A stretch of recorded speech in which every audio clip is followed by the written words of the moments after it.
രാമചന്ദ്രാഭിഷേകം ശ്രീരാമചന്ദ്രാഭിഷേകം സീതയാ സഹിത രാമചന്ദ്ര രഘുവീരരാജ്യാഭിഷേകം ശ്രീനീലകണ്ഠാഭിഷേകം ആഞ്ജനേയ പരിസേവ്യൻ ധീരഭരതാഭിപൂജ്യൻ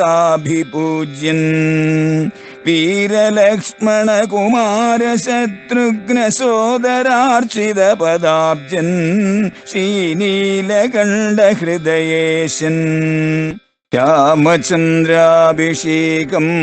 ശ്രീരാമചന്ദ്രാഭിഷേകം. അല്ലയോ ഇവിടെ വന്നു ചേർന്നിരിക്കുന്ന ഋഷിമാരെ, അതേപോലെ തന്നെ രാജാക്കന്മാരെ, എന്റെ ആഗ്രഹം അറിയിക്കുന്നു. യുവരാജാവായിട്ട് ചുമതലയേൽക്കാൻ നിയോഗിക്കാൻ ഞാൻ ആഗ്രഹിക്കുന്നു. എത്രയും വേഗം അത് വേണം എന്നാണ് എന്റെ ആഗ്രഹം. പ്രാതഃ പുരുഷപുങ്കവം, മനുഷ്യരുടെ കൂട്ടത്തിൽ വെച്ചിട്ട് ശ്രേഷ്ഠനായിരിക്കുന്ന ആ രാമനെ പുലരിയിൽ തന്നെ യുവരാജാവായിട്ട് അഭിഷേകം ചെയ്യാനായിട്ട് ആഗ്രഹിക്കുന്നു. എല്ലാം കൊണ്ടും രാമൻ അനുരൂപനാണ് കാര്യത്തില്. അനുരൂപസവോ നാഥോ ലക്ഷ്മീവാൻ ലക്ഷ്മണാഗ്രജ, ലക്ഷ്മണന്റെ ജ്യേഷ്ഠനായിരിക്കുന്ന ആ രാമൻ എല്ലാം കൊണ്ടും നിങ്ങൾക്ക് ചേർന്ന നാഥൻ തന്നെയായിരിക്കും, രാജാവ് തന്നെയായിരിക്കും, ഭരണാധിപൻ തന്നെയായിരിക്കും എന്നതിൽ യാതൊരു സംശയവും വേണ്ട. ഈ രാജ്യത്തിന്റെ മാത്രം രാജാവല്ല, 3 ലോകത്തിനും നാഥനായിരിക്കുവാൻ തക്കവണ്ണമുള്ളതായ ശേഷി ആ രാമനുണ്ട്. അതുകൊണ്ട് ഞാൻ ഈ ഒരു ശ്രേയസ്സിനാൽ ഈ ലോകത്തെ മുഴുവൻ ആനന്ദിപ്പിക്കുവാൻ ആഗ്രഹിക്കുന്നു.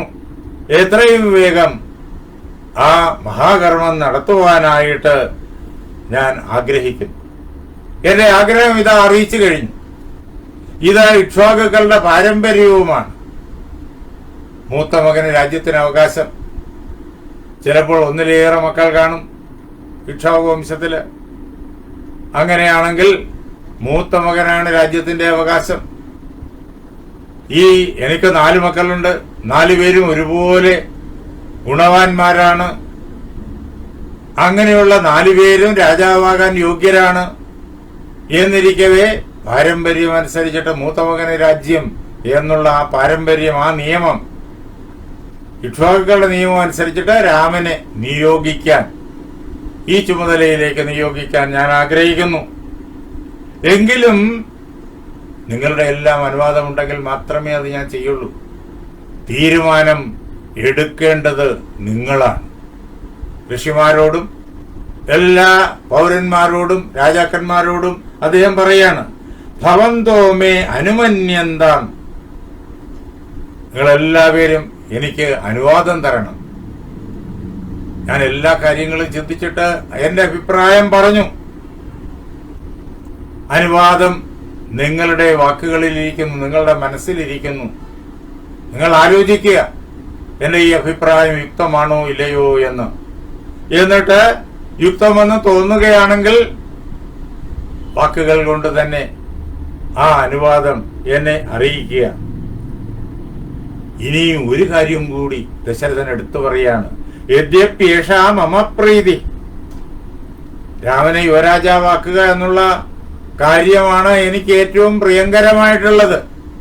എങ്കിലും വ്യത്യസ്തമായിട്ട് അഭിപ്രായമുണ്ടെങ്കിൽ, ആർക്കെങ്കിലും അഭിപ്രായമുണ്ടെങ്കിൽ അത് കേൾക്കാൻ ഞാൻ തയ്യാറാണ്.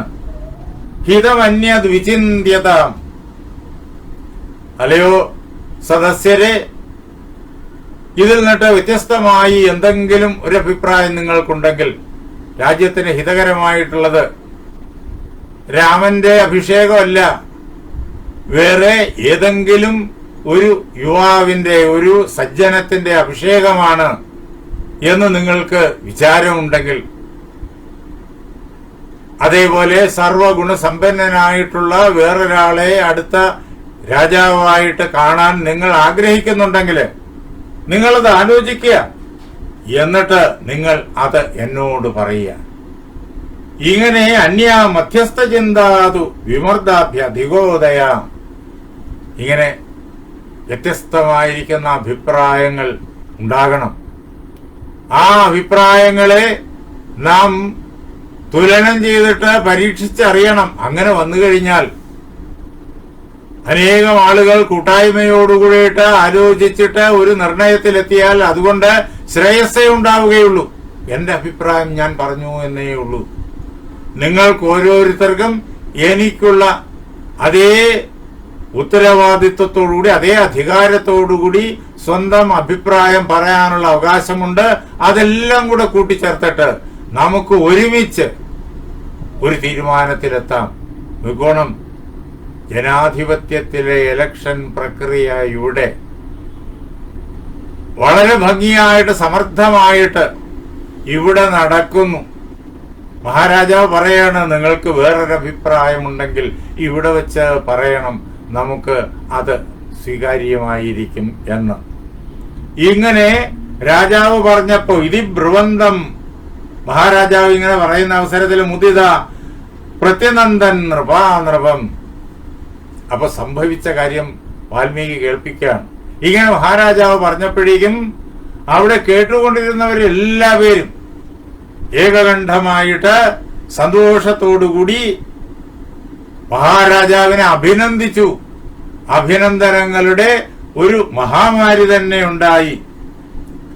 എങ്ങനെയാ അഭിനന്ദിച്ചത് എന്ന് പറയാണ്.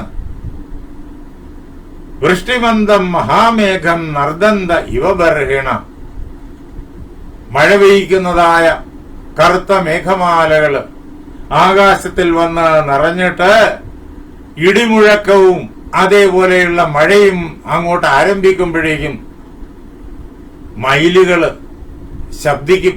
കേകാരാവം എന്ന് പറയും, കേകികളുടെ മയിലുകളുടെ ശബ്ദം. അവ പീലി വിടർത്തിയിട്ട് ശബ്ദിച്ചുകൊണ്ട് അവ നൃത്തം ചെയ്യും. അത് മേഘമാലകളെ അവരെ അനുമോദിക്കുകയാണ്, ആ മഴയെ അനുമോദിക്കുകയാണ്. അതേ പ്രകാരത്തിൽ എല്ലാവരും വളരെ സന്തോഷത്തോടുകൂടി രാജാവിനെ അഭിനന്ദിച്ചു. നമ്മുടെ നേരിട്ടുള്ള അറിവില് ഇതേപോലുള്ളൊരു മഹാസംഭവം എല്ലാവർക്കും അറിയാം. ചിക്കാഗോയിലെ ആ സർവമത സമ്മേളനത്തിൽ ഭാരതത്തിൽ നിന്ന് ചെന്ന ഒരു ചെറുപ്പക്കാരൻ, അന്നേ വരെ അദ്ദേഹത്തെ അധികം ആർക്കും അറിയില്ല, വിരലിലെണ്ണാവുന്ന ഭാരതീയർക്കേ അറിയൂ. അമേരിക്കയില് 1-2 പേര് അറിഞ്ഞു. അതുകൊണ്ടാണ് ആ സമ്മേളനത്തിൽ അദ്ദേഹത്തിന് പ്രവേശനവും സംസാരിക്കാൻ അവസരവും വന്നത്. സ്വാമി വിവേകാനന്ദൻ അദ്ദേഹം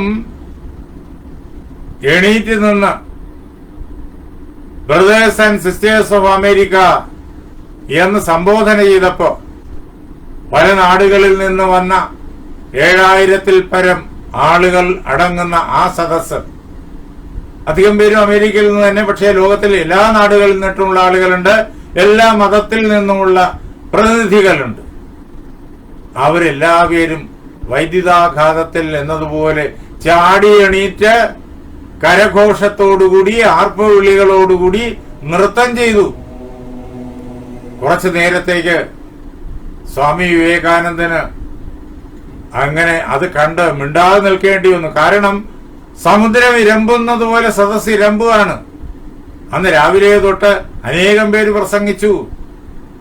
അതെല്ലാം വെറും യന്ത്ര പാവകളെ പോലെ ആളുകൾ കേട്ടിരുന്നു. എല്ലാവർക്കും ആ സദസ്സിന് മുഴുവൻ ചൈതന്യം ഉണ്ടായത് വൈകുന്നേരം പ്രസംഗിക്കാൻ എണീറ്റ് 2 വാക്ക് പറഞ്ഞ വിവേകാനന്ദന്റെ ആ സംബോധനയിലാണ്. ഇതേ പ്രകാരത്തില് മഹാരാജാവിന്റെ വാക്കുകൾ കേട്ടപ്പോഴേക്കും എല്ലാവരും അനുമോദിച്ചു. അപ്പോഴേക്കും ഭൂമി ഇങ്ങനെ വിറയ്ക്കുന്നത് പോലെ, ഇളകി മറിയുന്ന പോലെ തോന്നി. ജനോഘോ ഉദ്ഘുഷ്ട സന്നാദോ മേദിനിയും കമ്പയന്നിവ, അവരുടെ ആ വലിയ ശബ്ദം, ജനസമൂഹത്തിന്റെ ശബ്ദം, അവരുടെ ആ ഇരമ്പല് ഈ ഭൂമിയെ മുഴുവൻ ഇളക്കി മറിക്കുന്നത് പോലെ എല്ലാവർക്കും അനുഭവപ്പെട്ടു. അപ്പോഴേക്കും ആ ആളുകള് കുറെ നേരം വളരെയേറെ സന്തോഷിച്ചു. എന്നിട്ട് എല്ലാവരും തന്റെ ഉള്ളിൽ ചിന്തിച്ചു. എന്നിട്ട് എല്ലാവരും പരസ്പരം സംസാരിച്ചു. എന്നിട്ട് പ്രമുഖരായിട്ടുള്ള ആളുകൾ മഹാരാജാവിനോട് ആ സദസ്സിൽ വെച്ചിട്ട് പറയാണ്, അല്ലയോ മഹാരാജാവേ, അങ്ങയുടെ ഈ വാക്കുകൾ ഞങ്ങൾക്ക് അങ്ങേയറ്റം ആഹ്ലാദദായകമാണ്. അങ്ങ് പറഞ്ഞതെല്ലാം ശരി തന്നെയാണ്. അനേക വർഷസാഹസ്രോ വൃദ്ധ ത്വമസി പാർത്ഥിവ. അല്ലയോ മഹാരാജാവേ, അനേക 1000 വർഷങ്ങളുടെ പ്രായം അങ്ങയ്ക്കുണ്ട്. അങ്ങ് പറഞ്ഞത് സത്യം തന്നെയാണ്. അങ്ങനെ വൃദ്ധനാണങ്ങ്. അങ്ങ് ജ്ഞാനം കൊണ്ടും അതേപോലെ തന്നെ കർമ്മശേഷി കൊണ്ടും ഒക്കെ വൃദ്ധനാണ്. അതേപോലെ ഇപ്പോൾ പ്രായം കൊണ്ടും വൃദ്ധനായി കഴിഞ്ഞിരിക്കുന്നു. വയോവൃദ്ധനാണ് അങ്ങ്. അങ്ങനെയുള്ള അങ്ങ് സരാമം യുവരാജാനം അഭിഷിഞ്ചസ്വ പാർത്ഥിവം. അങ്ങ് ശ്രീരാമചന്ദ്രനെ യുവരാജാവായിട്ട് അഭിഷേകം കഴിച്ചാലും രാജാവായിട്ട് അഭിഷേകം കഴിച്ചാലും എന്ന് എല്ലാവരും ഏകകണ്ഠമായിട്ട് പറഞ്ഞു. ഇച്ഛാമോഹി മഹാബാഹും രഘുവീരം മഹാബലം. ഞങ്ങൾ ആഗ്രഹിക്കുന്നു മഹാബാഹുവായിരിക്കുന്ന വളരെയേറെ കരുത്തുള്ളവനായിരിക്കുന്ന രഘുവീരനെ, രഘുവിന്റെ ചക്രവർത്തിയായ രഘുവിന്റെ വംശത്തിൽ പിറന്ന ഈ ശ്രീരാമനെ, മഹാബലശാലിയായ ശ്രീരാമനെ, ആ ശ്രീരാമനെ യുവരാജാവായി കാണാൻ ഞങ്ങൾ എല്ലാവരും കൊതിക്കുന്നു. ഞങ്ങളുടെ ഹൃദയത്തിലുള്ള ആഗ്രഹമാണല്ലോ മഹാരാജാവേ ഇപ്പോൾ അങ്ങ് ഞങ്ങളോട് പറഞ്ഞത്. അങ്ങനെയുള്ള രാമൻ ഗജേന മഹതായാന്തം രാമം ഛത്രാവൃതാനനം. അങ്ങനെയുള്ള രാമനെ ഈ പ്രകാരത്തിൽ ഞങ്ങൾ കാണാൻ ആഗ്രഹിക്കുന്നു.